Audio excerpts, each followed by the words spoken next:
Hey, all you space cats. Welcome to the Black Hole Podcast, Season 7, Episode 15. I'm your host, Mitch Miller, running for President of the United States as the most neutral person in the world and the most transparent candidate and possibly person in the world. Now, I want to talk a little bit about what I talked about on the last episode about artificial intelligence replacing intelligent people. Right? We have our mathematicians that can do math in their head. They have formulas and equations memorized, and we pay these people good money. They're upper middle class, right? And they are supporting a system where stupid people with money can stay wealthy, right?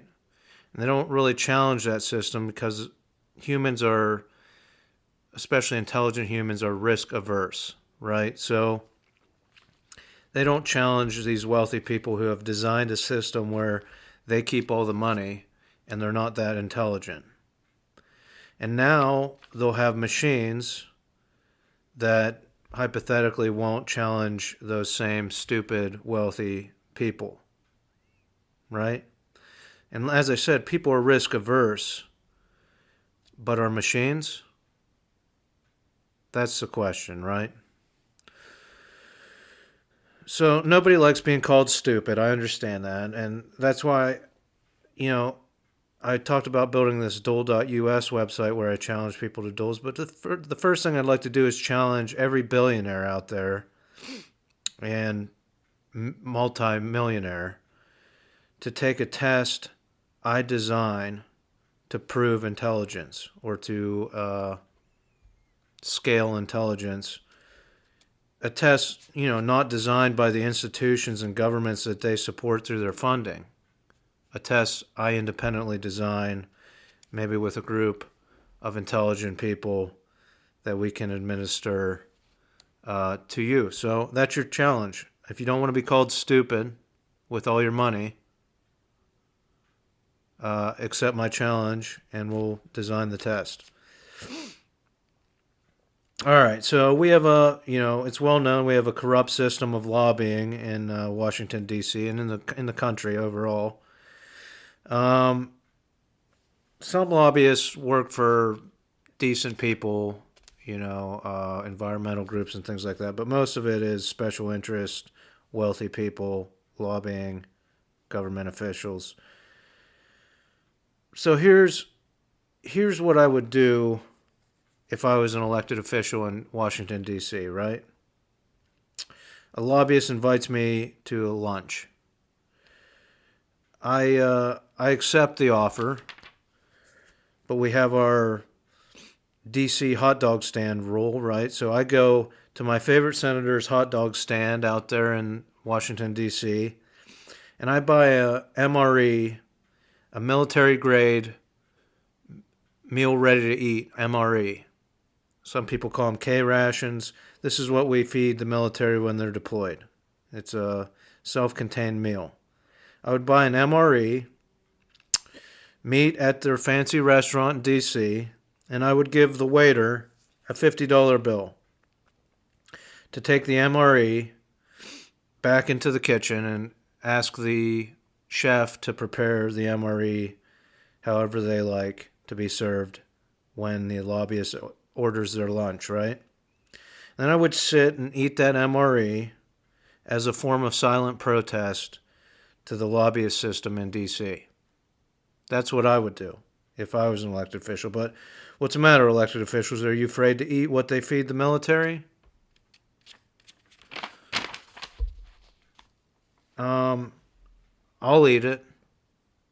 And I'll eat it in a fancy restaurant just to prove a point. But I said the military should possibly fund neutral candidates.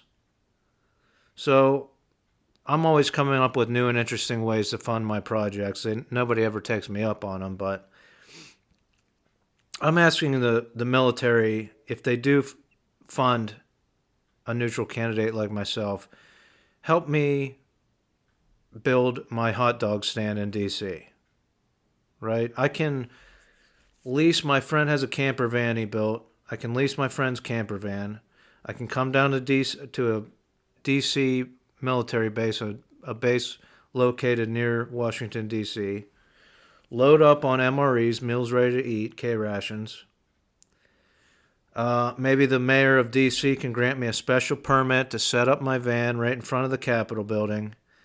I'll make a sign that says MREs, and I'll sell these MREs hypothetically to elected officials that aren't afraid to eat what the military eats. They can donate whatever they want for the MREs because I'm hoping the military will give me an unlimited supply of MREs as a funding option. Elected officials buy an MRE off me. I'll take a pic. I'll post it to social media. I'll even have a hot plate there that I can fry up that hash. I'll sling some hash all day in DC, fry up that hash, and so you can get a pic actually eating the MRE posted to my social media. You can make a donation and prescribe where you want the money to go. Right? I've proposed a lot of programs through my websites, through my social media, so we'll narrow it down to 3. Either the national investigation, where I go state by state to the state capitals to cut down on lobbyists, corrupt lobbyists and things, and fraud and corruption overall in the government. So you can ask for some money to go to the national investigation, or you can ask for it to go to the Periscope platform, the voting platform that brings transparency to the government, allows us to vote, and allows the people to be heard. Or the third option is dole.us, the website where people can discuss and vote on who I should challenge to a dole. Now I'll have to deduct some money for fuel to get from the military base to the Capitol building every day, or maybe the military will cover that as part of the funding too. And then I'll return to the base each night. I'll sleep in the van. Maybe I can shower up in the barracks. I can be in D.C. in 2 days. It'll take me 3 hours to get to my friend's location with the camper van. We'll discuss the lease. He'll probably let me just borrow it. And then it'll take me 8 hours to get from there to Washington, D.C. So, act now. Be swift and bold about your actions, please. Let's get this funded. Let's hold these elected officials and these lobbyists accountable and have your silent protest. So I want to talk about social media as mass media because that's how it started, right? And that's the illusion we have in our mind that social media is this great form of mass media. It's this ideal situation in our head that you didn't need a studio or a network of broadcasting stations. You could literally post a picture from your phone, and that potentially could go out to the masses. And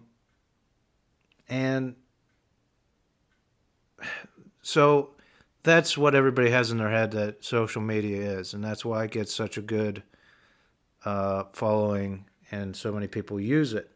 But in 2010, okay, I was locked in a state mental hospital, and there was a television in there, and I remember seeing the revolution in Egypt.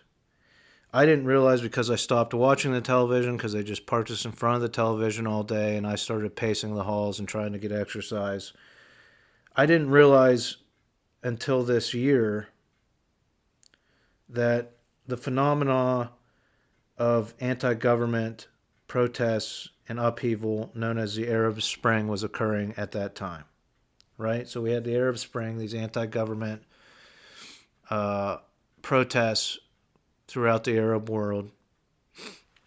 Now, the natural course for a responsible CIA or NSA would have been to build a platform like what I'm proposing, the Periscope platform, in those countries for direct democracy, a voting platform, so that these countries could govern themselves through direct democracy instead of allowing another regime to take control of the nation.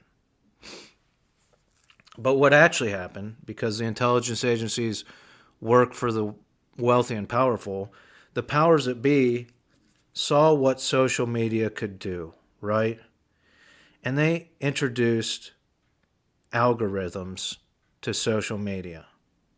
Now, algorithms are not a new computing concept. It's what makes CDs and DVDs possible. But they decided they'll use this nice catchword, algorithms, and apply it to social media because these algorithms are going to show you the relevant information, right? Instead of it being mass media, you post it, it could go to the masses. We have algorithms that are going to show you the important information, right? And what these algorithms actually do is identify and isolate posts and information that don't support the corporate communist regime. They hold them, they isolate them, they identify them for further analysis, right? And we all know who does analysis in the United States. Now, the algorithm, quote unquote, spreads information that plays into the corporate communists' ulterior motives, right? Their long-term goals, their short-term goals, any information that can play into an angle where they can concentrate more wealth into the hands of the few, that information gets spread like it used to when it was a form of mass media. Now, if you're in this situation, if you're being isolated by the social media algorithms, when you see this happen, at least me, a lot of people I'm sure, you question if all of your communications are isolated. Your phone, all devices, your family's phones, stuff like that. Right? Because your friends and family still see your posts because that helps build the case for the corporate communists that you're paranoid, right? So when you see this happen, you question if all communications are isolated. And there's a range of reactions to this situation that these algorithms create. Some people, like me, flee the country so that they can use other information networks and devices that aren't registered in their name on other networks to try to reach authorities, whoever, right? Others try to explain to their family that they think they're being isolated, that there's, and this is misconstrued as someone's out to get them in some way, and the government's out to get them. And I've never thought the government was out to get me, but a lot of psychologists project this, right? So they try to explain this isolation to family, and eventually to a psychologist that label them as paranoid, and they get locked in a mental hospital, right? That's another reaction to being isolated on your social media through these algorithms. Now, the extreme reaction is people grab a gun and shoot someone or multiple people. And I don't make light of this, but you have to look at the root causes of some of this stuff. And the government says they don't want algorithms, or they want algorithms that do this or not or whatever. But really, the intelligence community lobbied for the algorithms. So the government is hypocritical in a lot of ways, because social should just be a form of mass communication. You post and it goes to the masses. There's no filter, there's no algorithm. That's what it started out as, and they keep the illusion going that that's what it still is, but it's not. So I talked about MREs, so I want to talk about a program called Cause Pause. It's a program, the details are on my plotm.com website.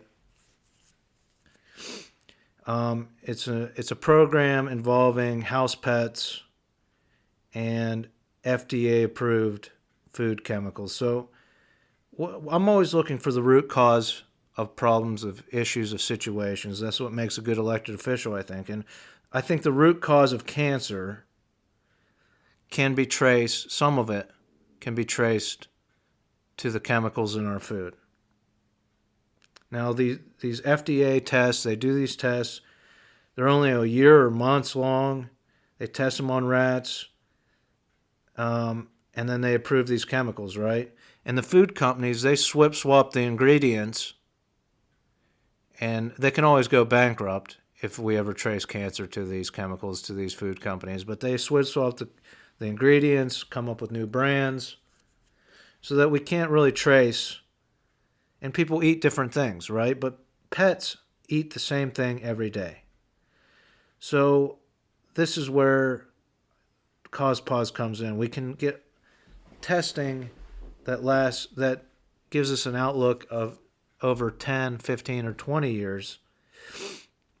Basically, it's a program to organize pet owners to spray an FDA-approved food chemical on their pet food, right? They're approved. The FDA approved them for people. They should be fine for pets. I'm not saying poison your pets. I'm saying let's use pet ownership responsibly to figure out if we're causing cancer in humans. So the program would work with local veterinarians to offer an autopsy when that animal does pass away, and we can see if it was cancer, if it was tumors. We can analyze the animals, and I think it's a good program. I'd like to enact it, but it's been up on my website for years now, and I just wanted to touch base and talk about it a little bit. So those are the type of ideas I come up with to get the root causes of things that cause people great agony, pain, despair. And if you're an elected official listening to the food lobbyists, you're never going to enact this program, right? Because elected officials don't want to get to the root cause. They want to get to the catchphrases and the key words that are going to get them reelected. So thanks for listening. Until next time, I wish you, vote for Mitch, please. And until next time, I wish you peace, prosperity, and homeostasis.